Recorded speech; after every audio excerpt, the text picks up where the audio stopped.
निर्मला शर्मा, भागवंती सरस्वती विद्या मंदिर, inter college, Nai Mandi, Muzaffarnagar. Online शिक्षण में आपका स्वागत है। आज हम हिंदी विषय के अंतर्गत कक्षा 9 में संस्कृत के अंतर्गत पाठ सुभाषितानी पढ़ेंगे। सुभाषितानी, सुभाषित यानी सु माने सुंदर और भाषित माने कथन, अर्थात सुंदर कथन। इसे हम दूसरे शब्दों में कह सकते हैं कि सुंदर कही गई बातें। अनेक बहुत सारे विद्वान मनीषी हुए हैं जिन्होंने बहुत सुंदर सुंदर उक्तियाँ, सुंदर सुंदर कथन कहे हैं, जिन्हें मनुष्य अपने जीवन में ढालकर अपने लिए जीवनोपयोगी बना सकता है, सुख समृद्धि पा सकता है, यश प्रतिष्ठा को पा सकता है। सबसे पहले हम इसी पाठ के अंतर्गत पहला श्लोक है जिसका संकेत है वरमेको तारागणई अपि। वरमेको गुणीपुत्रो न च मूर्खशतैरपि एकश्चन्द्रस्तमो हन्ति न च तारागणैरपि। वरम शब्दार्थ है वरम माने श्रेष्ठ और गुणी माने गुणवान। तमः अंधकार और हंति नष्ट करता है। तारागणई तारों का समूह। इसी प्रकार इनमें काठिन्य निवारण में शब्द आया है शतैरपि। शतैरपि का संधि विच्छेद करेंगे, शतै जमा अपि।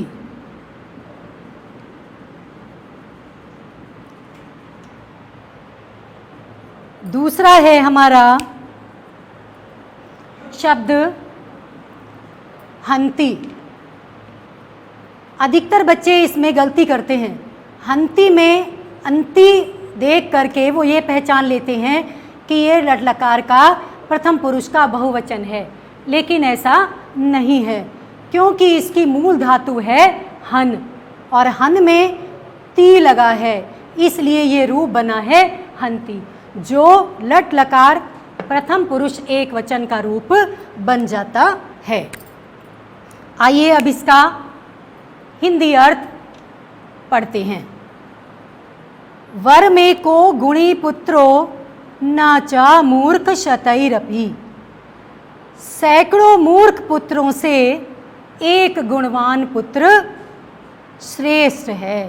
कहने का तात्पर्य है कि यदि किसी के अनगिनत पुत्र हो, संतान हो, और वे सभी निर्गुण हो और केवल एक पुत्र हो जो गुणवान हो, तो उसकी महत्ता मानी जाती है। इसीलिए यहाँ कहा है कि सैकड़ों मूर्ख पुत्रों से एक गुणवान पुत्र श्रेष्ठ है। इसी प्रकार दूसरी पंक्ति में एकश्चन्द्रस्तमो हन्ति न च तारागणैरपि। एक चंद्रमा, आकाश में अनगिनत तारे होते हैं और एक चंद्रमा होता है, लेकिन केवल अंधकार को दूर करने में समर्थ चंद्रमा ही होता है, उसका प्रकाश होता है। चंद्रमा ही अपने प्रकाश से अंधकार को नष्ट कर देता है, लेकिन असंख्य अनगिनत तारे आकाश में होते हैं, वे अंधकार को दूर करने में समर्थ नहीं होते हैं। इसी प्रकार दूसरा है हमारा मनीषिणः।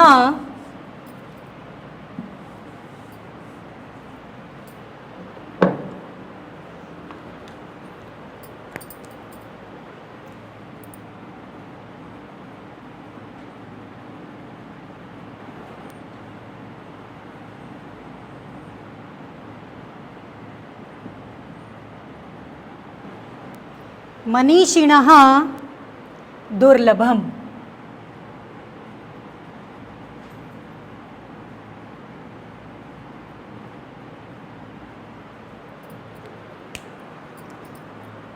देखेंगे, मनीषिणः सन्ति न ते हितैषिणः, हितैषिणः सन्ति न ते मनीषिणः। सुहृच्च विद्वानपि दुर्लभो नृणां, यथौषधं स्वादुहितं च दुर्लभम। मनीषिणः कहते हैं विद्वान को, और हितैषिणः हित चाहने वाले, यानी आपकी भलाई चाहने वाले। सुहृत कहते हैं मित्र को, और नृणाम माने मनुष्यों में, नृ कहते हैं मनुष्य को, और नृणाम जो है वो षष्ठी विभक्ति का बहुवचन है, इसलिए यहाँ पर हमने कहा मनुष्यों में। इसी प्रकार इसमें यथौषधम शब्द आया है, इसकी संधि विच्छेद करेंगे, यथा जमा औषधम।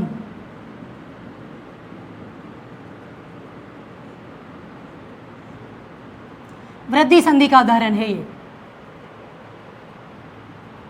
दूसरा आया है आपका यहाँ पर संति शब्द है। संति में अस धातु है, लंग लकार प्रथम पुरुष का बहुवचन है। हिंदी अर्थ देखेंगे इसका, मनीषिणः संति, जो विद्वान हैं, न ते हितैषिणः, वे विद्वान, वे हितैषी यानी शुभ चिंतक नहीं हैं, आपका भला चाहने वाले नहीं हैं।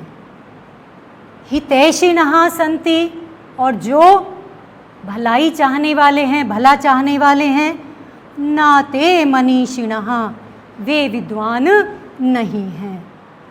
सुहृच, सुहृत जमा च, विद्वान अपि दुर्लभो नृणाम, मनुष्यों में हितैषी शुभ चिंतक और विद्वान व्यक्ति का मिलना उसी प्रकार दुर्लभ है, उसी प्रकार कठिन है। यथा औषधम स्वादुहितम च दुर्लभम, जिस प्रकार स्वादिष्ट और हितकारी औषधि का मिलना कठिन है। कहने का तात्पर्य है कि जो विद्वान हैं वे शुभ चिंतक नहीं हैं, और जो हित चाहने वाले हैं वे विद्वान नहीं हैं। मनुष्यों में शुभ चाहने वाले, आपका हित चाहने वाले और विद्वानों का मिलना उसी प्रकार दुर्लभ है जैसे स्वादिष्ट और हितकारी औषधि का मिलना दुर्लभ है। कहने का तात्पर्य यह है कि दवाई हमेशा कड़वी होती है, तभी वह अपना असर दिखाती है, उसका फल मीठा होता है। आइए अब हम पढ़ेंगे इसका तीसरा वाला श्लोक। चक्षुषा,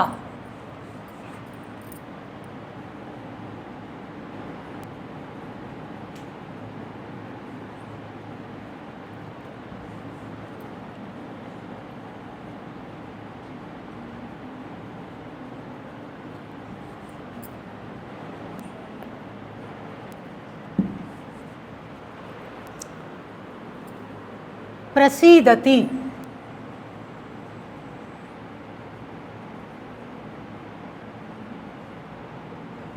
प्रसन्न करता है।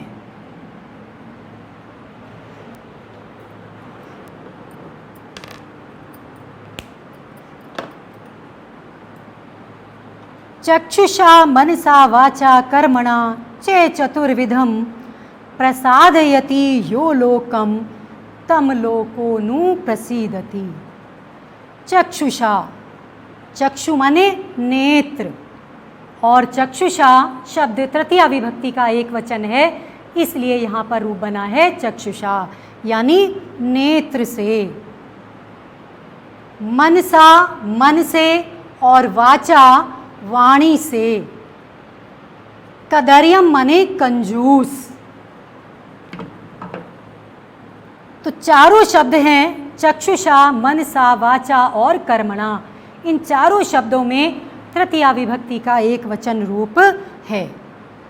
और अगला शब्द आया है चतुर्विधम। चतुर्विधम में अगर हम संधि विच्छेद करेंगे तो रूप बनेगा हमारा चतुहु जमा विधम, जिसका अर्थ है चार प्रकार से। और शब्द है प्रसादयति। प्रसादयति यानी प्रसन्न करता है। लोक माने संसार को। तो देखें इसका हिंदी अर्थ, चक्षुषा मनसा वाचा कर्मणा च चतुर्विधम।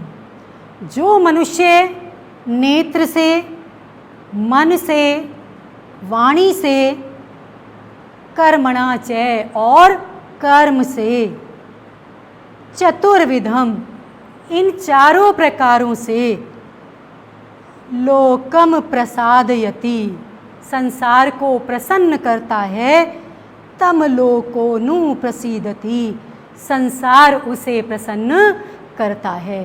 कहने का तात्पर्य यह है कि जो मनुष्य मन वचन कर्म आदि से संसार को प्रसन्न करता है तो संसार भी उसे प्रसन्न रखता है।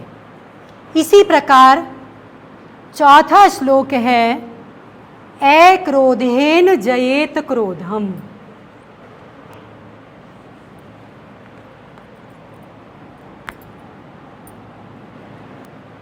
संकेत देखेंगे, अक्रोधेन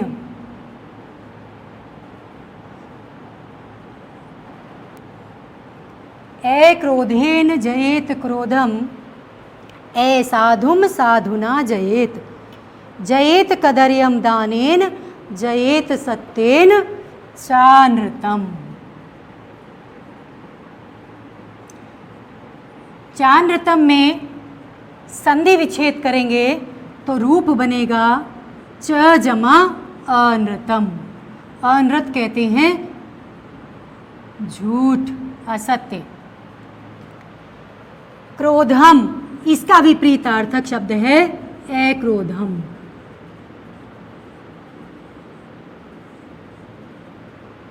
कदर्यम दानम, सत्यम असत्यम, हितम अहितम। ये इनके विपरीतार्थक शब्द हैं। अब हम इसका हिंदी अर्थ पढ़ेंगे। अक्रोधेन जयेत क्रोधम। अक्रोध शांति से, जयेत जी धातु है, जीतने के अर्थ में लगता है, और जयेत विधि लिंग लकार का प्रथम पुरुष का एक वचन रूप है जयेत, जीतना चाहिए। अक्रोधेन जयेत क्रोधम, शांति से क्रोध को, गुस्से को जीतना चाहिए।